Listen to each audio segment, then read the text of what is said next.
Hello guys, welcome back to another video series of Kali Linux tutorial. In this video, I'm going to show you how to install VirtualBox in your computer. So let's get started. At the first, you should download setup of VirtualBox from internet that I've downloaded before, and I will put the link below on the description.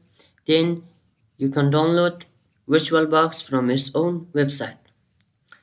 The latest version of VirtualBox that I have downloaded before is 6.1.2. Now we are going to install our VirtualBox.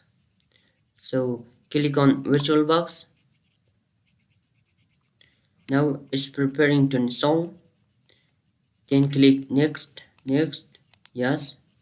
Click on install. Yes. We wait to install.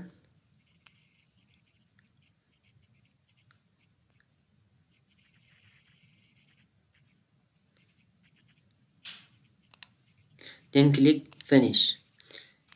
So now we could install our VirtualBox in our computer.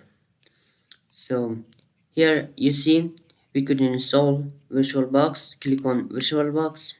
We want to open VirtualBox. You see here it's the screen of VirtualBox. You can add from here a new operating system, or you can add your operating system from here. You can import, export, or other things. So guys, I hope you enjoy from this video. Thanks for watching, and I will see you in next video.